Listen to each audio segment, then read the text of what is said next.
안녕하세요. 오늘 성경 속 갓지파 이야기를 좀 깊이 들여다볼까 하는데요.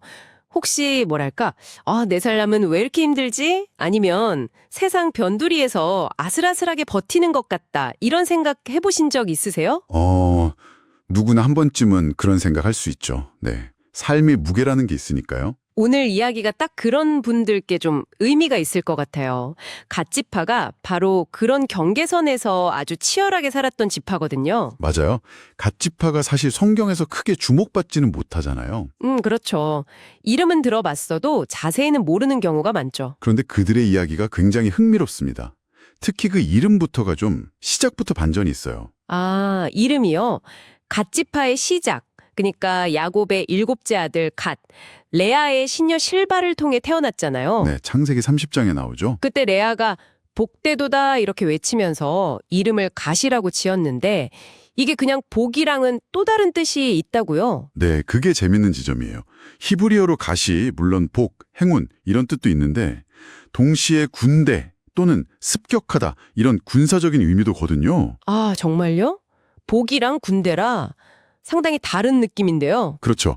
그러니까 이름 자체의 힘이 뭐랄까 앞으로 이 지파가 겪게 될 어떤 운명, 그 치열함이 예고된 셈이죠. 와, 흥미롭네요.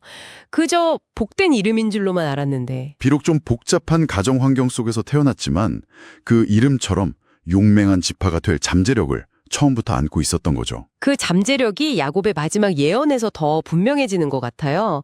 창세기 49장 19절 말씀이죠. 네, 맞습니다. 야곱이 아들들을 축복할 때 갓은 군대의 추격을 받으나 도리어 그 뒤를 추격하리로다. 이 예언 정말 인상 깊어요. 끊임없이 공격받지만 결국에는 반격해서 이긴다. 바로 그겁니다. 이게 그냥 예언으로 그친 게 아니라 갓 지파의 역사 속에서 실제로 나타나요. 아, 실제로요. 네. 그들이 정착한 곳이 요단강 동쪽 편인데 거기가 늘 외세 침략 위험이 있는 아주 불안정한 경계 지역이었거든요. 네, 지도를 봐도 좀 그렇죠. 네, 그래서 실제로 사사기를 보면 암몬 족속한테 막 18년 동안이나 괴롭힘을 당하기도 하고요. 끊임없이 공격을 받아요. 아이고, 18년이면 정말 긴 시간이네요. 그런데 중요한 건 예언대로 도리어 그 뒤를 추격했다는 거예요. 그냥 당하고만 있지 않고 맞서 싸워서 결국에는 이겨내는 모습을 보여주죠. 아, 그러니까 고난이 끝이 아니라 오히려 그걸 딛고 일어서는 힘을 보여준 거군요. 그렇죠. 고난이 오히려 반격의 발판이 될 수 있다는 걸 보여주는 거죠. 모세도 갓지파의 이런 기질을 알았던 걸까요? 신명기에서 축복할 때 암사자에 비유하잖아요. 네, 맞아요. 신명기 33장이죠. 그 비유가 아주 강력하죠. 팔과 정수리를 찢는도다 이런 표현까지 쓰거든요. 네, 그 표현이 정말 강렬했어요. 팔과 정수리를 찢는다는 게 어떤 의미일까요? 이건 아마 적의 가장 강력한 힘, 그러니까 팔로 상징되는 힘과 정수리로 상징되는 권위나 머리, 이걸 완전히 제압해버리는 그런 강력함을 의미하는 것 같아요. 정말 용맹함이 느껴지네요.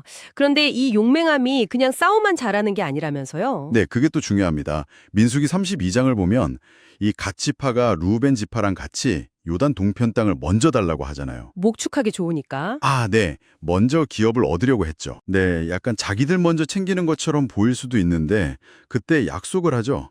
우리 땅은 먼저 얻지만 다른 형제 지파들이 가나안 땅 다 차지할 때까지 우리가 전쟁 맨 앞에 서겠다. 와, 그건 대단한데요? 가장 위험한 자리에 서겠다는 거잖아요. 그렇죠. 공동체와의 약속을 지키기 위해서 가장 위험한 선봉에 서는 걸 선택한 거예요. 그리고 실제로 여호수아서를 보면 그 약속을 지킵니다. 개인의 이익과 공동체의 책임 사이에서 정말 어려운 선택을 하고 그걸 지켜낸 거군요. 네, 그런 헌신적인 면모가 있었던 거죠. 모세가 말한 암사자 같은 강력함이 이런 헌신으로 이어진 거라고 볼 수 있어요. 그렇게 얻은 요단 동편 땅이 근데 계속해서 도전의 연속이었다는 거잖아요. 편한 땅이 아니었네요. 네, 끊임없이 주변 민족들의 침입 위협 속에서 살아야 했죠. 그런데 참 아이러니하게도 바로 그 힘든 환경이 갓지파를 더 강하게 만든 것 같아요. 아, 고난이 오히려 연단의 기회가 되었다. 네, 역대상을 보면 갓지파에서 용사들이 4만 명이 넘게 나오고 특히 다윗 시대에는 정말 유명한 용사들이 많이 배출되거든요. 아, 맞아요. 그 표현도 인상 깊었어요. 얼굴은 사자 같고 빠르기는 사내 사슴 같다. 네, 역대상 12장 8절에 나오죠. 그야말로 최정의 용사들이었다는 거예요. 그런데 여기서 중요한 점이 있다고요. 그냥 환경 때문에 강해진 게 아니라 맞습니다. 그게 핵심이에요. 역대상 5장 20절에 보면 그들이 전쟁에서 승리하고 강해진 이유가 나오는데 하나님께 의뢰하고 부르짖었으므로 하나님이 응답하셨기 때문이라고 딱 명시되어 있어요. 아, 하나님께 의지했기 때문에. 네. 그러니까 시련 그 자체가 아니라 그 시련 속에서 하나님을 붙드는 법을 배웠기 때문에 강해진 거죠. 우리가 잘 아는 로하서 말씀처럼 환난은 인내를, 인내는 연단을, 연단은 소망을 이루는 그 과정을 갓지파가 삶으로 보여준 거예요. 와, 그 험난한 환경이 오히려 그들을 파괴한 게 아니라 하나님을 의지하는 강철 같은 용사로 만들어낸 거네요. 바로 그거죠. 듣고 보니 갓지파의 이야기가 오늘을 살아가는 우리의 모습과 참 많이 닮았다는 생각이 드네요. 우리도 각자의 삶에서 영적인 요단 동편 같은 그런 경계선에 서 있을 때가 많잖아요. 네, 그렇죠. 끊임없이 도전받고 때로는 추격당하는 것 같은 그런 상황들이 있죠. 하지만 갓지파처럼 그 상황 속에서 우리가 하나님을 의지하면 오히려 추격하는 자로 바뀔 수 있다는 희망을 좀 발견하게 되는 것 같아요. 맞습니다. 갓지파는 편안한 중심이 아니라 위험한 경계선을 택했지만 바로 그곳에서 하나님의 강한 용사로 세워졌습니다. 어쩌면 지금 당신의 삶에서 가장 어렵고 힘든 그 경계선이 있나요?